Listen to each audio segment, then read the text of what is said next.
What's up, friends of the good mood? This is Manni and welcome to a very unusual setup, the Ophion with short-range spike weapons. Usually you don't see this on the Ophion because of several reasons I'm gonna explain later.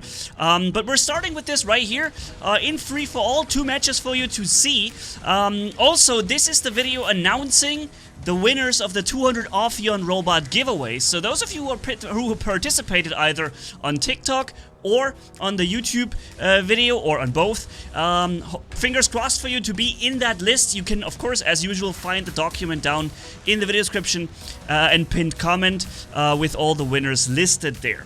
Now, you already saw we got 2 relatively easy kills with the Ophion robot because the damage output of the spike weapon is insanely high. However, and that is the reason why typically players with Ophion robots don't choose this setup, is you have to get extremely close. In fact, you have to get so close that other stake weapons can hit you too and can bypass your absorber shield, which is the defense system you need to stay alive, you know? So, yeah, without these weapons you can just outrange the other spikes and you're fine, but with these weapons, well, you have to get in your own weapons range as well. By the way, excuse me if you don't see me, you know, having so much energy right now and moving around as much. I have the back pain of doom right now after doing my training today, messing something up, but a promise is a promise, and I told you I will get you the winners today, so here we go. It's not a pleasure right now, but I can do it. This guy's gonna sacrifice himself. Let me show you how this happened with my back, okay? I was doing my training with this weight handle thing that I have. It's like a big bar with about, I think with the bar altogether, around 35 kilogram. And what I do with it is, while we're casually getting 2 kills, I stand like this and do biceps like this.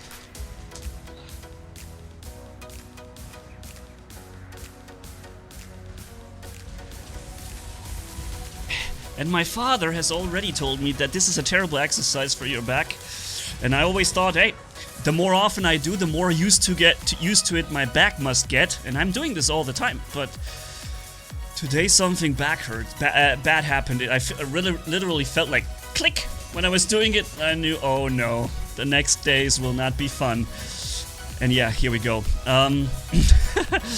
So while we're just getting whooped here by another stake setup, see, I'm getting into my absorber shield, but he still kills me through that. Is because, you know, that's what those weapons do, and that's a little bit of a weakness if you run these weapons yourself on the Ophion robot, but it doesn't mean you can't, you know, whoop enemies and get some quick kills in freefall.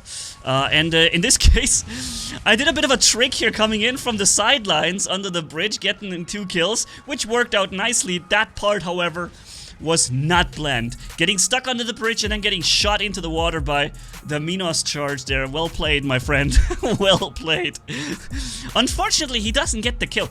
I feel like War Robots, or rather Pixonic, should work on the kill system so that when something like this happens, he actually gets the kill for it. Because clearly he shot me into that water, and I think the engine should understand that me falling in the water was a result of the shockwave or the charge attack. So it would be cool if Pixonic could somehow work on integrating this, because then getting kills like that would be even more rewarding and sweet, because you actually get them yourself. Now what happened is he just basically stole a kill from me, because it counts as a suicide, you know? So what's gonna happen here is very interesting.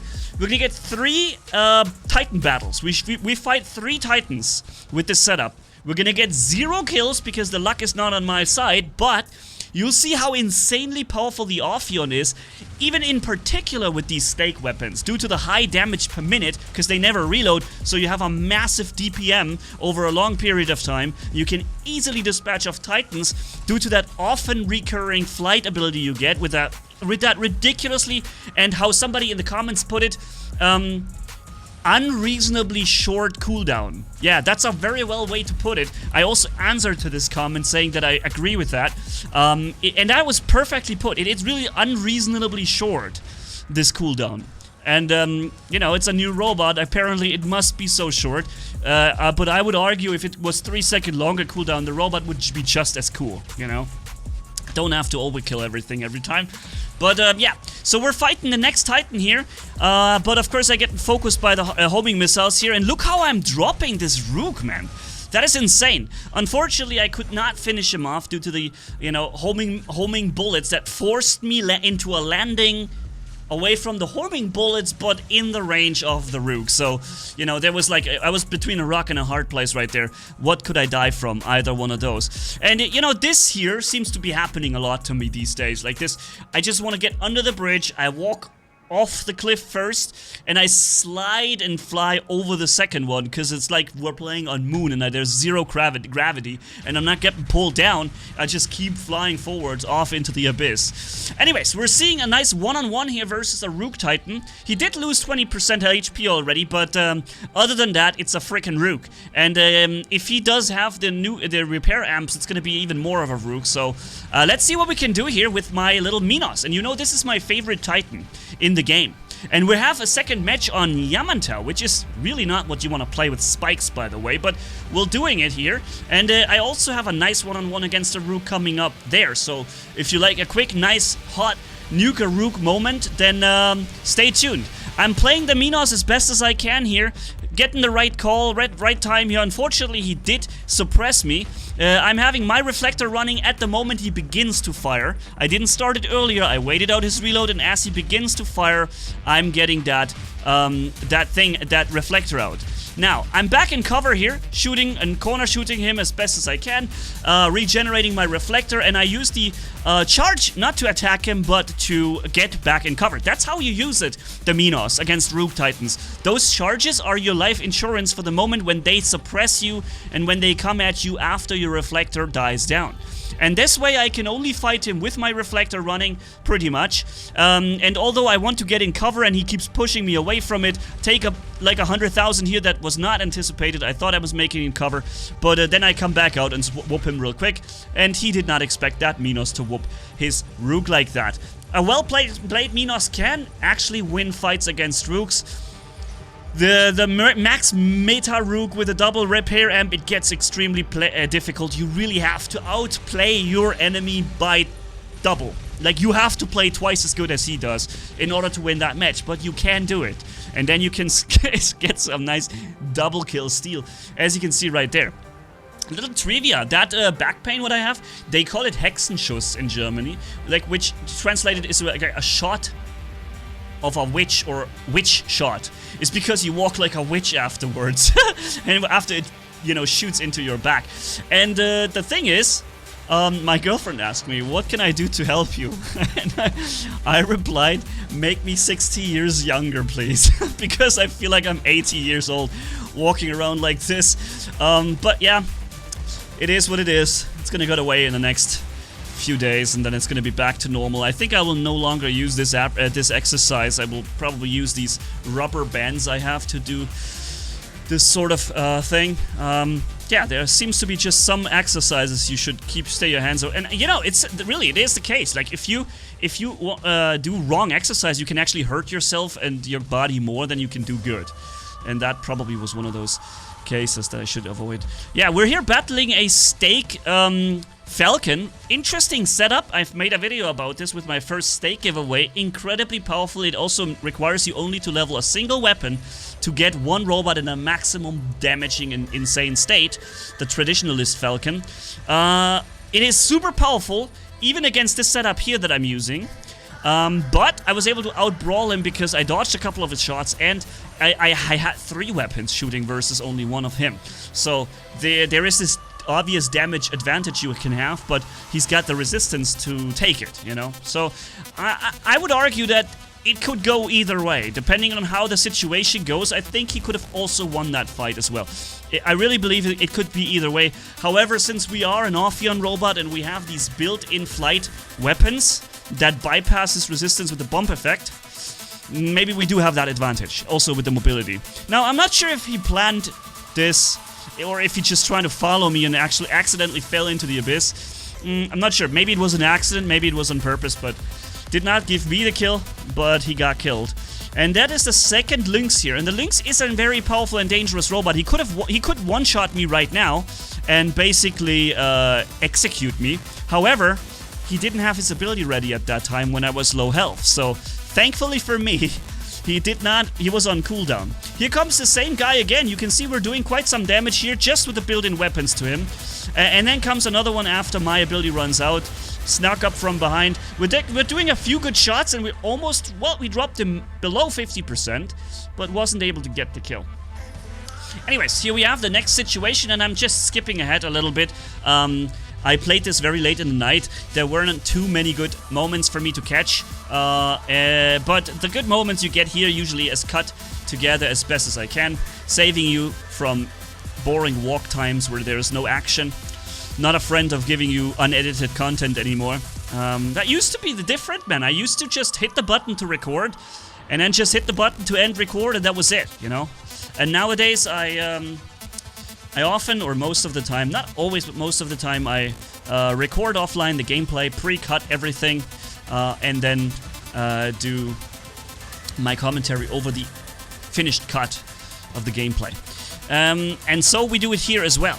So in this spirit, also thanks Pixonic for, again, providing a giveaway opportunity here, right? Because you guys always say thank you to me, but if we're being, like, perfectly honest, Pixonic is the ones giving the prizes. I'm just the one distributing them, or helping distribute them, and therefore I think the thanks needs to go out to Pixonic as well. Not everything what they do I agree with, but providing giveaways is a great thing, and I think we can all say be happy about the fact that they do that kind of stuff. So, pretty awesome.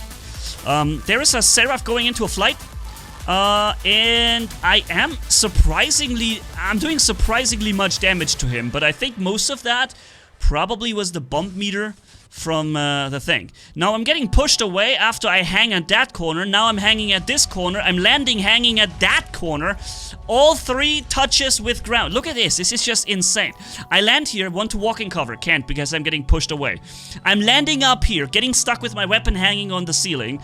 Unable to move. Landing finally to be able to move. No, I'm stuck again. I still can't move and I get killed. All I wanted is to get here behind that column to be safe from his firepower. It would have worked. He could not have killed me anymore because his jump was used. His shockwave was over. What would he have done? Nothing. He could have not done anything to me because I would have been in safety, but I just kept getting stuck on every touch of the walls, and that is also something that Pixonic should fix. It's been there since day one with landing flying robots. Yeah, this guy was really just ruining my match right here with this one Ophion that I was having. His homing bullet just hit me from everywhere around the corner, and he would not let off. He just kept at me. I wanted to sneak up on a Rook, but now I snuck up on a Rook with only 66% of my firepower and with 10% of my health, which I just started healing. So that could have gone way different if it wasn't for that one dude just sending like a cajillion amounts of bullets after me, despite me not even looking at the guy. But it's free for all, you need to kills, so who can blame him? That's how you play this thing. And I just wished I could have gotten here with more HP. That's what I'm trying to say. But we are here in the battle against this Rook, second place Rook by the way, who gets nicely outplayed by the third place Rook, which is interesting. I'm with only one of my weapons left, because, you know, I'm still taking tons of bullets to my face. I get to actually get the kill. I did not expect to get the kill against the Rook with just one of my 3 weapons left. And here the promised one-on-one in the end, ladies and gentlemen. Corner shooting, doing some free damage, although it's not that free, to be honest. I didn't do that very well. Corner shooting means you don't take damage. My corner shooting got me a ridiculous amount of damage, from 970 to 840. That's unacceptable. That was a terrible play by me. Absolutely horribly played. If I take 10,000 damage while corner shooting, it's fine. But taking 130,000 damage, that's not corner shooting, that's getting whooped. So I did that pretty well, pretty badly. But I make up for it here. So I'm doing my corner shooting now, forcing him to do something, which in this case is the jump. Already getting me suppressed and already pushing me around without using the suppression. And then I start accelerating my weapons, come around the corner, activate my reflector, and I'm just brawling him away immediately. Pop. Because his jump was used, his shield replace was not perfectly timed. And although my Minos is not really made for a one-on-one Rook bomber, I have, for example, anti-cloak here, as you can see. But I like this Minos. It's really my favorite Titan. That thing gives me so much flexibility with those double charges with the reflector and everything.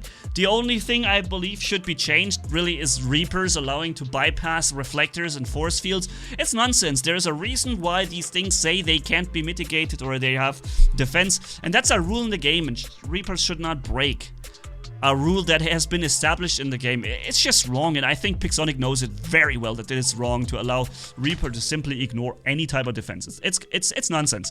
They should change that. A reflector and a force field should protect, and period. No reason to argue about anything. And in that case, the Minos would be even more relevant. But with the Reaper setups roaming around right now, you can get taken out pretty quick, even despite your reflector. Anyways, I still love that thing. It's my favorite Titan in the game, and I really enjoy playing that thing a lot. So I will rest my back now. Thank you guys for watching. Hopefully you are among the winners, and if you are not, then I'm really sorry. I'm trying to be as random as fair as possible, but the chances to win are always really small, and since I can't can't really exclude winners from previous giveaways, that would also be unfair and not cool, I think. Everybody has the same chance every single time, and that can mean that you can technically win twice, or you can never win. But yeah, for now, thanks for watching, ladies and gents. Have a good one, and catch you in the next video. Manni signing off. Bye-bye.